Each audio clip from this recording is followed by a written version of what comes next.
Olá, queridos, graça e paz da parte do nosso Senhor e Salvador Jesus Cristo seja sobre a sua vida mais esse dia, amém? Você que está recebendo essa mensagem, você que está aqui comigo para meditar na palavra de Deus, mergulhar na palavra de Deus, para aprender mais e mais com Jesus. Ele tem tanto para nos ensinar. E hoje eu quero partilhar aqui com você uma passagem que está lá no livro de João, capítulo 4, um encontro que Jesus teve. Para mim, um dos encontros mais profundos e mais reveladores da vida de Jesus. Por que revelador? Porque nesse encontro que Jesus teve com essa mulher, que é a mulher samaritana, talvez você já deve ter ouvido essa história, ouvido alguma pregação a respeito desse episódio, mas é tão revelador porque mostra de fato o coração de Jesus, mostra de fato o que importa para Deus, amém? Então vem nos ensinar muitas coisas. Eu encorajo você a ler todo esse capítulo 4 do livro de João, leia ele completo. Aqui nós não temos muito tempo para lê-lo completo, então eu quero dar ênfase a um versículo em especial que falou muito forte ao meu coração nesses dias, que é o versículo de número 23. Mas novamente eu digo, eu te encorajo a ler todo o capítulo, porque a história, ela é uma história encantadora, uma história reveladora, cheia de coisas para nos ensinar. Eu vou fazer um resumo rápido aqui para você compreender. Mas Jesus, ele fazia parte do povo judeu. O povo judeu não se dava bem com os samaritanos, que era o povo ao qual aquela mulher fazia parte, aquela mulher que ele decidiu se encontrar naquele dia. Jesus estava indo da Judéia para Galiléia e ele escolheu ir por um caminho que não passava por Samaria, mas ele aumentou o trajeto dele porque ele queria se encontrar com aquela mulher, ele precisava ir ao encontro daquela mulher. Lembrando que Jesus, ele nunca mede esforços para ir te encontrar. Ele te encontra onde você está, é ele que vai ao seu encontro. E ele foi ao encontro dessa mulher. Como eu estava dizendo, povos praticamente inimigos, povos com muitas divergências políticas, religiosas, entre elas a diferença mais gritante estava na forma com que eles buscavam a Deus, né? Os samaritanos acreditavam que devia-se adorar a Deus em um determinado lugar, e os judeus, ao qual Jesus fazia parte, do povo a qual pertencia Jesus, eles acreditavam que Deus deveria ser adorado em Jerusalém.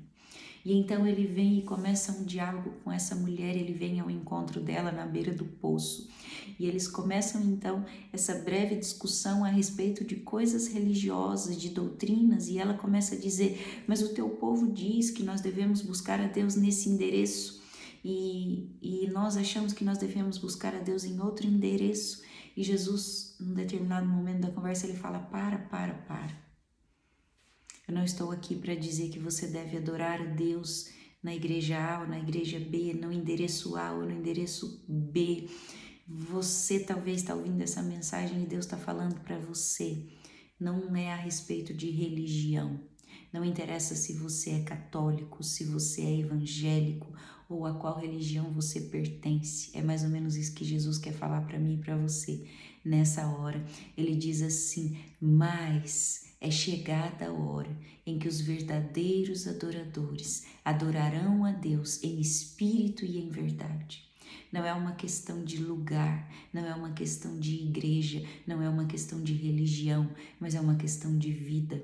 Não é uma questão de qual é o endereço que está o altar em que eu vou, mas a questão é levantar um altar verdadeiro no meu coração. E então eu passo a adorar a Deus não só com os ritos religiosos, mas eu passo a adorar a Deus verdadeiramente com o meu espírito e com a minha vida. Quando Jesus diz assim, no versículo 23 do livro de João, ele fala para essa mulher: virá o tempo, e o tempo já chegou, em que os verdadeiros adoradores vão adorar o Pai em espírito e em verdade, pois são esses que o Pai quer que o adorem. Deus é espírito, e por isso os que o adoram devem adorá-lo em espírito e em verdade, né? Essa mulher totalmente excluída da sociedade, essa mulher totalmente rejeitada, não conseguia encontrar uma forma mais de adorar a Deus, porque ela não se sentia bem-vinda no meio do povo dela e ela também não era bem-vinda no meio dos judeus. Então ela não tinha como, aos olhos dela, se aproximar de Deus. Mas de repente Jesus vem até ela e fala: ei, para, você não precisa ir até o endereço A ou o endereço B, você só precisa adorá-lo com o seu espírito, com a sua vida. E aí então o interessante é que fala aqui no versículo 23, fala assim: porque os verdadeiros adoradores vão adorar o Pai em espírito e em verdade, porque são esses que o Pai quer que o adore. Amém? Às vezes nós nos preocupamos demais com os ritos religiosos, com as doutrinas religiosas e nos esquecemos que o que Deus quer de fato é o nosso coração. O que Deus quer de fato é que nós o adoremos na verdade da nossa vida, do cotidiano, do dia a dia, nas nossas escolhas mais simples, na nossa rotina mais simples, ali quando ninguém está nos vendo, ou então ali quando somente as pessoas mais próximas estão nos vendo. É ali que Jesus quer que nós o adoremos, em espírito e em verdade, não necessariamente no altar de uma igreja, não necessariamente num templo, não necessariamente num lugar onde as pessoas vão religiosamente para buscar a Deus, mas em espírito e em verdade. Interessante é que essa mulher, ela era uma rejeitada, ela era uma excluída. E Jesus, ele tinha algo tão especial com os rejeitados. Ele fazia questão de ir atrás daqueles que o mundo rejeitava. Ele fazia questão de priorizar aqueles que o mundo desprezava, né? A palavra dele diz assim: porque eu escolho as coisas loucas desse mundo para confundir as sábias. Eu escolho aqueles que não são, para reduzir a nada aqueles que acham ser alguma coisa. Porque Jesus escolheu essa mulher para anunciar no meio de Samaria que o Messias tinha chegado. Por quê? Alguém tão rejeitado, alguém tão excluído, exatamente porque ele via aquela mulher diferente do que as pessoas viam. Quem sabe hoje você está recebendo essa mensagem e você se sente tão excluído, tão rejeitado, você não consegue encontrar o seu lugar, você não consegue se encontrar, mas sabe de uma coisa? Jesus vem ao seu encontro, ele traz razão para a sua vida, ele traz propósito para a sua vida, ele traz consolo para o seu coração, ele mata a sua sede. Um pouquinho mais para trás aqui, no versículo 13, Jesus respondeu assim para aquela mulher. Ela estava na beira de um poço tirando água, né? Quem beber desta água vai ter sede de novo, mas a pessoa que beber da água que eu dou, essa pessoa não vai ter mais sede, porque a água que eu dou, ela se torna uma fonte dentro dela. Olha só. Então Jesus, ele está aqui comparando as coisas naturais com as coisas espirituais que só ele pode entregar.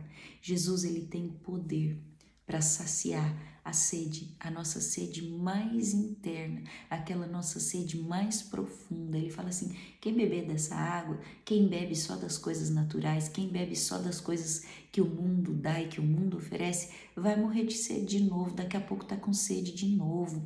Talvez você tenha matado a sua sede num vício, talvez você tenha matado a sua sede em muitos relacionamentos, como era o caso dessa mulher, né? Jesus mandou ela chamar o marido e ela disse: eu não tenho marido.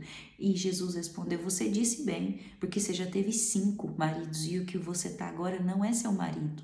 Então ela tentava saciar a sede dela nos relacionamentos. Quem sabe você tenta saciar essa sede, esse vazio com relacionamentos, com compras, com mudança de aparência. Você muda a sua aparência, você muda o seu cabelo, você muda o seu corpo, você muda a sua roupa, você tenta mudar de profissão, você tenta mudar de casa, você tenta mudar de carro.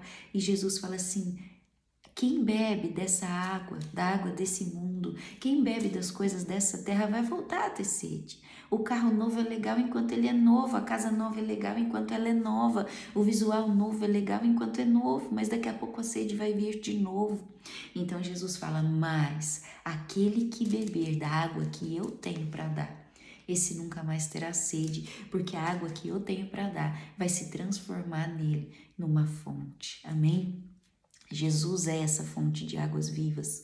Jesus tem, sim, a água viva que é capaz de saciar a minha e a sua sede. Amém? Que você não se sinta rejeitado nem excluído, porque Jesus vem ao teu encontro. Ele te encontra para saciar a sua sede. Amém? Eu espero que essa palavra tenha falado ao seu coração.